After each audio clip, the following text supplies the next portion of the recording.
Почитуван председател на владата на Република Македонија, почитувани колеги министри, почитувани представници на институциите, почитуван народен правобранител, почитувани представници на меѓународните организации, Сдруженијата на граѓани и самите лица со попреченост кои што се присутни денеска со нас. Навистина сметам дека овој настан е од огромна важност.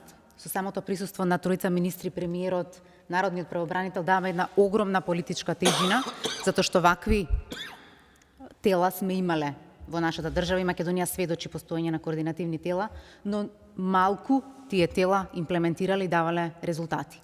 Затоа очекувам дека ова тело во иднина ќе покаже дека следењето на вистинската имплементација на конвенцијата ќе биде најважната задача која што ова тело ќе има, но исто така очекувам во многу скоро време да ги видиме ефектите од телото за следење. Значи тука е важно да имплементираме додека телото за следење да дава извештаи кои што ќе значат во одреден момент и критика кон институциите со цел да се подобриме и побрзо да ги надминуваме предизвиците кои што стојат пред нас. Сите ние како институции сме исправени пред огромни предизвици, знаеме дека оваа тема е горлива, е важна за човековите права во нашата држава и за оние лица кои што во моментов немаат пристап до различни права и услуги кои што нашата држава ги обезбедува, но сепак за лицата со попреченост со отежнатост може да се остварат тие права.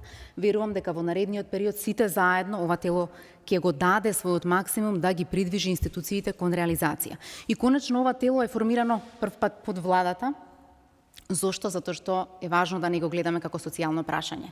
Лицата со попреченост и нивните права се граѓански права, како и сите останати граѓани опфаќаат и здравствена, и социјална, и финансиска, инфраструктурна потреба од поддршка и токму затоа сите институции, сите министерства ќе треба да го дадат својот максимум и капацитет. Јас верувам дека навистина почнавме со здравствено-социјални услуги кои што веќе се имплементираат, кои што даваат поддршка. Во Министерството за образование исто така имаме веќе некакви програми кои што се имплементираат со поддршка на меѓународната заедница, но и самото министерство е проактивно. Но важно е другите институции да го следат овој пример и да навистина покажеме дека Македонија конечно може да ја имплементира во целост конвенцијата за правата на лицата со попреченост. Јас ви посакувам успех и многу успешна работа. Благодарам.